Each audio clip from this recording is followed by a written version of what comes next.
Commerce.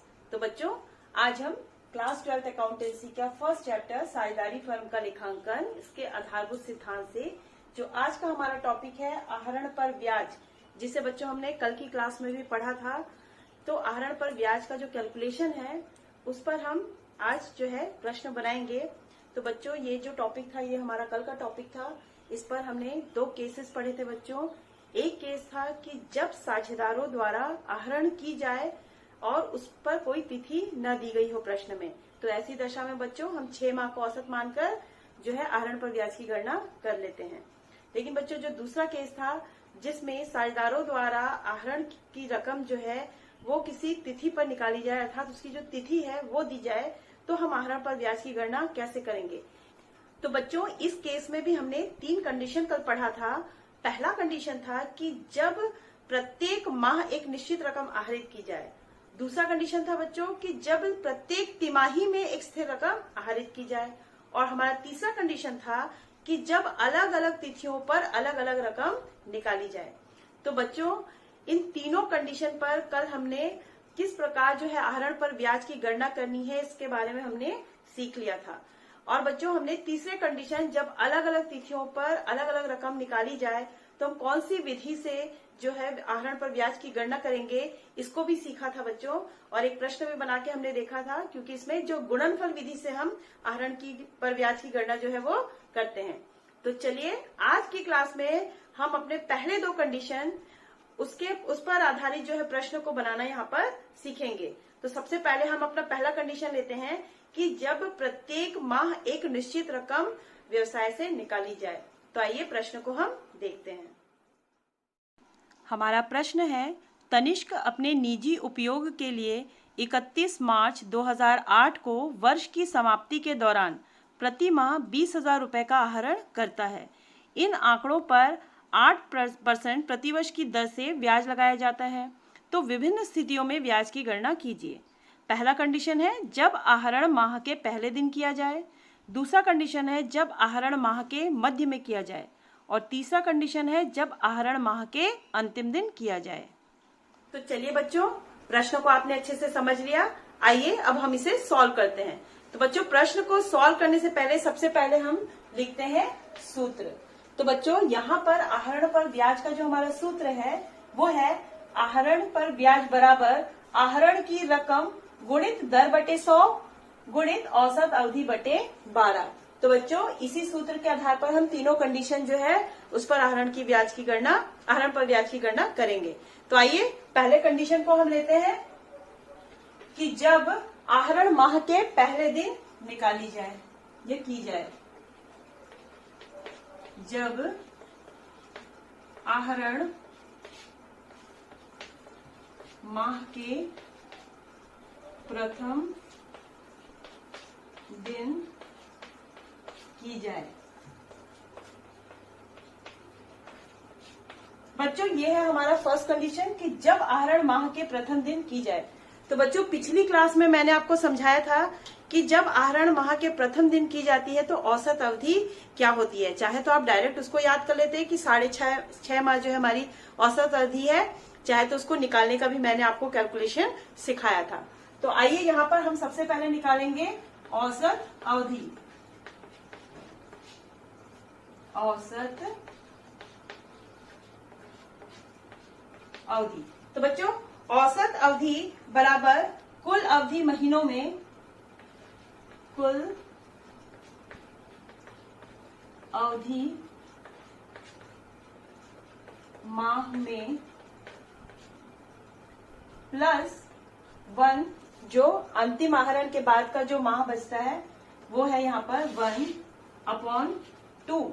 तो बच्चों, इस सूत्र के आधार पर हम औसत अवधि निकालते हैं। तो कुल अवधि माह में हमारा है 12 माह, क्योंकि वो जनवरी 1 में निकाला होगा।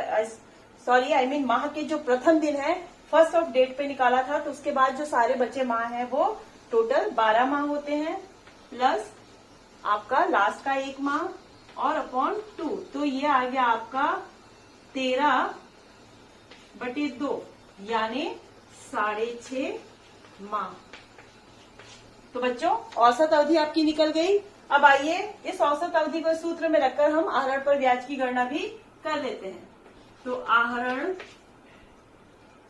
पर ब्याज बराबर जो आहरण की रकम है, आहरण की रकम कितनी है हमारी 2,40,000 रुपए। तो 2,40,000 रुपए गुणित प्रश्न में जो हमारा दर दिया है वो दिया है 8%, 8/100 गुणित जो औसत अवधि है हमने अभी निकाला 13/2 और अंत में जो ये 12 है 1/12, इसे भी लिख देते हैं हम। तो इस प्रकार बच्चों हम इसे जब सॉल्व करेंगे, जब इसका कैलकुलेशन हम सॉल्व करेंगे तो जो हमारा आंसर आएगा, जो आहरण पर हमारा ब्याज आएगा वो आ रहा है 10,400 रुपए। 10,400 रुपए। तो बच्चों हमारा जो आहरण पर ब्याज है वो निकल गया है 10,400 रुपए। तो देखा किस प्रकार फर्स्ट कंडीशन में हमने आहरण पर ब्याज का जो कैलकुलेशन है वो किया। आइए चलिए अब चलते हैं सेकंड कंडीशन की ओर। तो चलिए बच्चों अब हम अपने दूसरे कंडीशन में चलते हैं, जब आहरण माह के मध्य में किया जाए। तो बच्चों जब आहरण माह के मध्य में किया जाता है तो औसत अवधि जो है वो क्या है। तो बच्चों मैंने पिछली कक्षा में आपको बताया था कि जब माह के मध्य में आहरण किया जाता है जो औसत अवधि है वो हमारी 6 माह की होती है। तो बच्चों 6 माह की औसत अवधि निकालने के लिए हमारा जो सूत्र है कुल अवधि माह में बटे 2। तो बच्चों कुल अवधि हमारी माह में कैसे, जब हमारा माह स्टार्ट होता है तो फर्स्ट ऑफ मंथ के 15 ऑफ डेट पर हम निकालते हैं, मतलब आधे माह में हम निकालते हैं। और आपका लास्ट मंथ हो उसका भी आपका आधा महीना जो है वो छूट जाता है। तो इस हिसाब से हमारे जो टोटल मंथ होते हैं वो होते हैं 12। तो 12/2। तो यहाँ पर आ गया आपका 6 माह। तो बच्चों इस औसत अवधि के आधार पर हम आहरण पर ब्याज की गणना करते हैं। तो आहरण पर ब्याज बराबर आहरण की रकम जो थी हमारी थी वो 2,40,000 रुपए गुणित जो हमारा दर था वो था 8/100 गुणित जो हमारी औसत अवधि आई है वो आई है 12/2 या फिर आप 6 माह भी लिख सकते हैं गुणित 1/12। तो बच्चों इस प्रकार आप इस कैलकुलेशन को आप जब सॉल्व करोगे तो जो आपका आंसर आएगा वो आएगा 8,800 रुपए। तो बच्चों ये है हमारा सेकंड कंडीशन में आहरण पर ब्याज। तो बच्चों चलिए अब हम अपने थर्ड कंडीशन में चलते हैं। तो चलिए बच्चों अब हम अपने तीसरे कंडीशन में चलते हैं, जब आहरण माह के अंतिम दिन किया जाए। तो बच्चों जब आहरण माह के अंतिम दिन किया जाता है तो हमारा जो औसत अवधि है वो क्या है।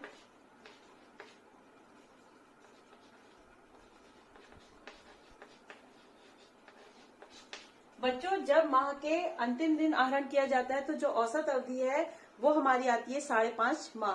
तो बच्चों इस औसत अवधि को निकालने का जो सूत्र है वो ये है, औसत अवधि बराबर कुल अवधि माह में -1/2।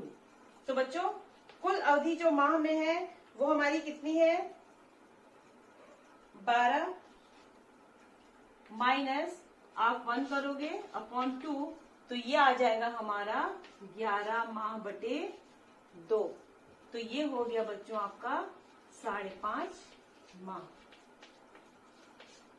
तो बच्चों इस प्रकार आप सूत्र में रखकर भी औसत अवधि को निकाल सकते हो, या फिर जो कैलकुलेशन मैंने आपको समझाया था कि ये जो औसत अवधि है वो किस प्रकार आती है, आप कैलकुलेशन से भी उसे समझ सकते हो। चलिए आइए अब इस औसत अवधि को हम सूत्र में रखते हैं। आहरण पर ब्याज बराबर आहरण की रकम है 2,40,000 रुपए गुणित 8/100 गुणित 11/2 गुणित 1/12। तो बच्चों इस कैलकुलेशन को जब आप सॉल्व करोगे तो जो आपका जो आंसर है आहरण पर ब्याज है वो आएगा 9,600 रुपए। तो बच्चों देखा थर्ड कंडीशन में जो हमारा आंसर है वो आ रहा है 9,600 रुपए। तो बच्चों इस प्रकार हम तीनों कंडीशन से आहरण पर ब्याज की गणना कर लेते हैं। तो चलिए बच्चों अब हम अपने सेकंड कंडीशन के आधार पर जो है हम अपना अगला प्रश्न बनाएंगे। जो हमारा दूसरा कंडीशन है वो ये था कि जब प्रत्येक तिमाही में एक स्थिर रकम निकाली जाए। तो बच्चों चलिए जो हमारा प्रश्न है इस पर आधारित वो ये है कि निम्नलिखित स्थितियों में 31 मार्च 2017 को समाप्त होने वाले वर्ष के लिए श्री नरेश के आहरण पर 10% प्रतिवर्ष की दर से ब्याज की गणना कीजिए।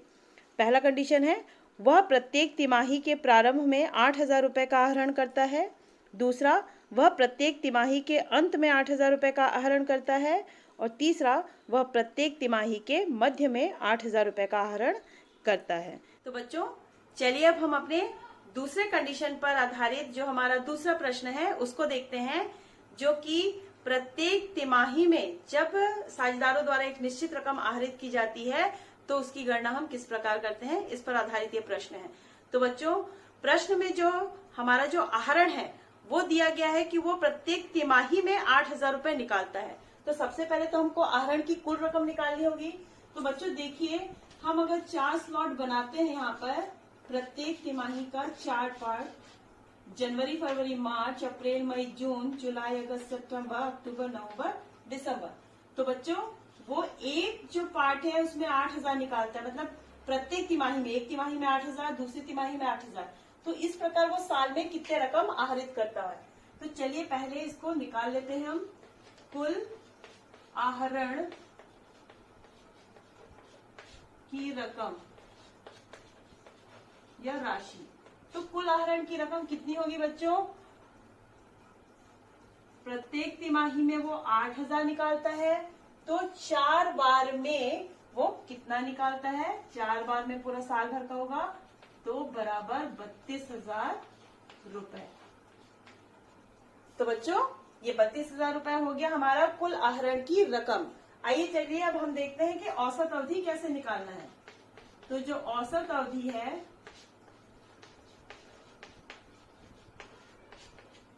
बच्चों, यहाँ पर औसत अवधि की गणना हम कैसे करते थे? प्रथम आहरण के पश्चात बचा समय प्लस अंतिम आहरण के पश्चात बचा समय बटे 2। तो बच्चों यहाँ पर प्रथम आहरण के पश्चात जो कितना बचे समय है, प्रथम आहरण फर्स्ट ऑफ मंथ किया गया होगा, तो 3, 3, 6, 3, 9, 10, 11 और पूरा ये जो आहरण वाला माह है ये भी पूरा 12। तो प्रथम आहरण के पश्चात जो बचा समय वो 12 प्लस अंतिम आहरण के पश्चात बचा समय, अंतिम आहरण उसने यहाँ पर किया होगा, तो उसके बाद बचा समय कितना हुआ? पूरा के पूरा 3 माह। तो 12/3, 12 + 3/2, तो ये हो गया आपका 15/2 यानी कि 7.5 माह। तो बच्चों आप ये औसत अवधि को ही याद कर लेना या फिर आप सूत्र को भी अच्छे से याद करके रख सकते हो। चलिए अब आहरण पर ब्याज की गणना करते हैं। आहरण पर ब्याज बराबर आहरण की कुल रकम कितनी निकाली हमने? 32,000 रुपए गुणा दर कितना है? प्रश्न में जो हमारा दर दिया है वो दिया है बच्चों 10%, तो 10/100 गुणित हमारा जो औसत अवधि है वो आया है 15/2 गुणित 1/12। तो चलिए बच्चों इसको कैलकुलेट करते हैं और उसको कैलकुलेशन करने के पश्चात जो हमारा आंसर आता है, जो हमारा आहरण पर ब्याज आ रहा है वो आ रहा है 2,000 रुपए। तो बच्चों ये है हमारे आहरण पर ब्याज। तो देखा किस प्रकार हम फर्स्ट कंडीशन पर जो है हम आहरण पर ब्याज की गणना यहाँ पर कर रहे हैं। तो चलिए बच्चों अब हम सेकंड कंडीशन को देखते हैं, जब प्रत्येक तिमाही के अंत में आहरण करता हो। तो जब प्रत्येक तिमाही के अंत में आहरण किया जाता है तो बच्चों जो औसत अवधि होती है, औसत अवधि वो है 4.5 माह। चाहे तो हम उसको याद कर ले या फिर औसत अवधि हम निकालते हैं किस प्रकार? प्रथम आहरण के पश्चात बचा समय प्लस अंतिम आहरण के पश्चात बचा समय बटे 2। तो प्रथम आहरण के पश्चात, प्रथम बार उसने माह के अंत में कब किया होगा आहरण? इस डेट पर, इस मंथ पर। इसके बाद हमारे पास कितना समय बचा है बच्चों? पूरा 3, 3, 6, 3, 9। चूंकि ये लास्ट डेट पे करता है तीसरे मंथ के, तो यहाँ पर सिर्फ आपका होगा 9 माह प्रथम आहरण पश्चात, प्लस अंतिम आहरण वो कब करता है? दिसंबर, लास्ट ऑफ यानी 31 दिसंबर या माह का जो भी लास्ट डेट होगा उसमें। तो आपका यहाँ पे होता है 0/2, तो सिंपल 9/2, तो आपका ये आ गया 4.5 माह। तो चलिए बच्चों, अब हम इस औसत अवधि को अपने सूत्र में रखते हैं। आहरण पर ब्याज बराबर आहरण की जो कुल रकम है वो है हमारी 32,000 रुपए जो हमने निकाली थी। 32,000 गुणित जो हमारा दर है वो है 10/100 गुणित जो हमारा निकला है 4.5 माह या फिर 9/2 गुणित 1/12। तो बच्चों इस कैलकुलेशन को जब हम सॉल्व करेंगे तो जो हमारा आंसर आएगा वो आएगा 1200 रुपए। जो हमारा आहरण पर ब्याज है वो आ रहा है 1200 रुपए। तो देखा बच्चों किस प्रकार आपने सेकंड कंडीशन में जो है हमने आहरण पर ब्याज की गणना की। तो चलिए बच्चों अब थर्ड कंडीशन की ओर चलते हैं। तो हमारा थर्ड कंडीशन है जब प्रत्येक तिमाही के मध्य में आहरण किया गया हो। जब प्रत्येक तिमाही के मध्य में आहरण किया गया हो तो बच्चों पहले औसत अवधि निकालते हैं हम। औसत अवधि वही सूत्र है प्रथम आहरण पश्चात बचा समय। तो बच्चों प्रत्येक तिमाही के मध्य में मतलब उसने इस बीच वाले मंथ में, फर्स्ट पार्ट के बीच वाले मंथ के 15 तारीख को निकाला होगा। तो बचा समय गिनते हैं बच्चों, 3, 3, 6, 3, 9, 1 महीना 10 और यहाँ का 15 दिन, मतलब 10.5 माह। 10.5 माह। ओके, अब बच्चों प्लस करते हैं अंतिम आहरण के पश्चात बचा समय। तो अंतिम आहरण उसने कब किया होगा? ये मध्य 15 तारीख की डेट पर किया होगा। तो 1 माह और आधा माह मतलब 1.5 माह, 1.5/2। तो बच्चों या प्लस करोगे तो ये आ जाएगा 12/2 यानी कि 6 माह। तो देखा बच्चों, अगर प्रत्येक तिमाही के मध्य में हम आहरण करते हैं या साझेदारों द्वारा आहरण किया जाता है तो जो औसत अवधि आती है वो आती है 6 माह। तो आइए अब इसे सूत्र पे रखते हैं। आहरण पर ब्याज बराबर 32,000 रुपए मतलब कुल आहरण की रकम गुणित दर 10/100 गुणित 6 माह या फिर 12/2 और 1 गुणित 1/12। तो बच्चों इस कैलकुलेशन को जब आप सॉल्व करोगे तो जो आपका जो उत्तर आएगा, जो आपका आहरण पर ब्याज आएगा वो आएगा यहाँ पर 1600 रुपए। तो बच्चों इस प्रकार हम जो अपना तीसरा कंडीशन है उसके आधार पर जो है आहरण पर ब्याज की गणना यहाँ पर कर ली है। तो बच्चों इस प्रकार हमने 2 कंडीशन पर 2 प्रश्न यहाँ पर सॉल्व किए हैं। बच्चों आप लोग को ज्यादा से ज्यादा प्रश्नों को बनाने की प्रैक्टिस करनी है, तभी आप जो टॉपिक है उस पर क्लियर होते जाओगे। तो आज का क्लास बच्चों बस यहीं तक। अगली कक्षा में हम नए टॉपिक के साथ मिलेंगे।